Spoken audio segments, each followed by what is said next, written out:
오늘 들여다볼 기업 ABL 바이오의 재무제표는요, 정말 한편의 반전 드라마 같습니다. 겉으로 보이는 숫자랑 그 속에 담긴 진짜 이야기가 완전히 딴판이거든요. 지금부터 그 흥미진진한 모순 속으로 한번 들어가 보시죠. 자, 우선 이 숫자부터 한번 보세요. 무려 플러스 137.6%. 전년 대비 매출이 이렇게나 뛰었습니다. 와, 이것만 보면 회사가 거의 로켓처럼 날아오르고 있는 거 아닌가 싶죠? 그야말로 엄청난 성공 스토리처럼 보입니다. 하지만 정말 그럴까요? 이 화려한 숫자가 이 회사의 모든 걸 말해줄까요?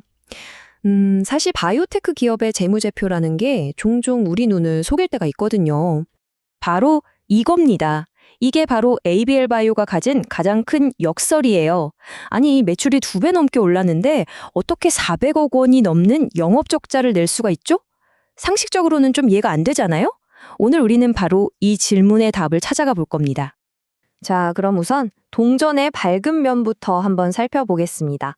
ABL 바이오가 도대체 어떻게 돈을 벌고 있는지, 이 회사의 돈 버는 엔진이 내뿜는 긍정적인 신호들을 하나씩 짚어보도록 하죠.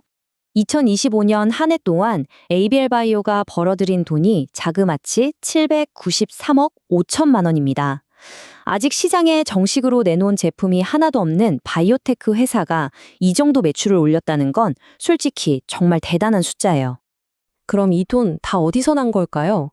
바로 기술 이전 덕분입니다.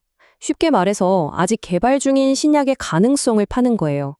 GSK나 일라일릴리 같은 세계적인 제약사들한테 우리 이런 엄청난 거 만들고 있으니까 미리 선점하세요 하면서 막대한 계약금을 미리 받는 거죠. 그리고 가장 중요한 건 이 돈은 나중에 개발에 실패해도 돌려줄 필요가 없는 돈이라는 겁니다. 이렇게 기술 이전을 성공적으로 해내면서 회사 금고에 쌓인 현금이 무려 698억 원까지 늘어났습니다. 아시다시피 끊임없이 연구개발에 돈을 쏟아부어야 하는 바이오테크 회사한테 현금은 그야말로 생명줄이나 다름없거든요. 여기서 좀 재미있는 개념이 하나 등장하는데요.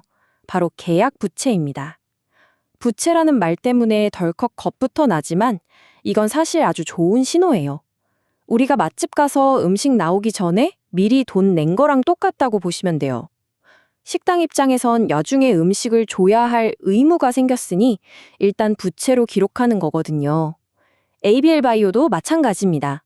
미래의 신약을 넘겨줘야 하니까 장부상으로는 부채지만 실제로는 이미 받은 돈, 미래의 매출이 될 든든한 현금인 거죠. 일종의 착한 부채라고 할 수 있겠네요. 자, 이제 동전을 뒤집어 볼 시간입니다. 지금까지는 아주 희망적인 이야기였죠. 근데 이렇게 돈 버는 엔진이 쌩쌩 돌아가는데도 왜 ABL 바이오는 적자를 피하지 못했을까요? 이제 이 회사가 돈을 어떻게 쓰고 있는지 그 어두운 면을 좀 들여다보겠습니다. 바로 이걸 보시면 딱 감이 오실 거예요. 현금이 늘어난 건 분명 좋은 소식이죠. 그런데 동시에 총 부채는 1,242억 원으로 훨씬 더 많이 늘었습니다. 그리고 그 원인이 뭐냐? 아이러니하게도 아까 우리가 칭찬했던 바로 그 계약 부채 때문이에요. 미리 받은 돈이 많아지니까 장부상 부채도 같이 눈덩이처럼 불어나는 구조인 겁니다. 그리고 이게 바로 적자의 가장 직접적인 원인입니다. 그래프를 한번 보세요. 번 돈은 793억 원인데 연구개발에 쓴 돈은 930억 원이에요. 버는 것보다 쓰는 게 훨씬 더 많다는 거죠. 물론 미래를 위한 투자라고는 하지만 일단 지금 당장은 믿지는 장사를 하고 있는 셈입니다. 그 결과 1년 동안 열심히 사업해서 실제 통장에 남은 돈을 따져보니까 오히려 437억 원이 빠져나갔습니다. 회계장부에는 매출이 수백억 찍혀 있는데 현실에서는 현금이 계속 줄어들고 있다는 뜻이죠.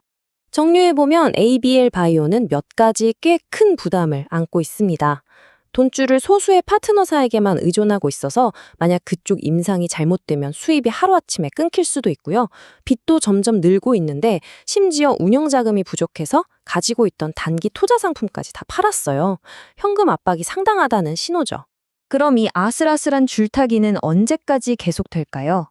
지금까지는 과거와 현재를 살펴봤으니 이제 이 회사의 운명을 결정할 미래의 중요한 변수들이 뭐가 있는지 한번 짚어보겠습니다.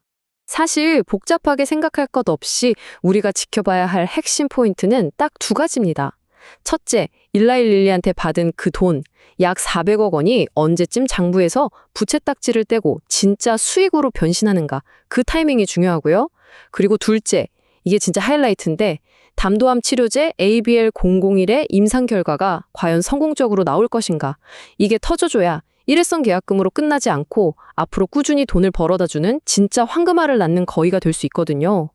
자, 그럼 이 모든 정보를 종합해서 앞으로 우리가 에이빌 바이오를 볼 때 어떤 점들을 체크해야 할지 한눈에 딱 정리해 드릴게요. 여러분을 위한 일종의 투자 체크리스트라고 생각하시면 편할 것 같습니다. 이 표를 한번 같이 보시죠. 기술 이전 수익과 계약 부채. 이건 늘어날수록 미래에 대한 기대감이 커지는 거니까 좋은 신호겠죠? 영업활동 현금 흐름은 이제 마이너스에서 플러스로 돌아서야 하고요. 그래야 회사가 스스로 돈을 벌기 시작했다는 뜻이니까요. 부채 비율은 당연히 낮을수록 안전합니다. 다만 이 연구개발비는 조금 까다로워요. 미래를 위한 투자니까 무조건 줄일 수는 없지만 너무 과도하면 위험하니까 이 균형을 잘 잡고 있는지 계속 지켜봐야 합니다. 결국 ABL 바이오의 사례를 쭉 따라와 보니 이런 질문을 던지게 되네요. 엄청난 초기 비용과 불확실성을 모두 끌어안고 오직 미래의 성공 가능성 하나만 보고 베팅하는 것. 어쩌면 바이오테크 투자라는 것 자체가 본질적으로 이런 엄청난 인내심을 요구하는 아주 위험하고도 아슬아슬한 게임이 아닐까요? 오늘 이야기가 여러분의 판단에 조금이나마 도움이 되었으면 좋겠습니다.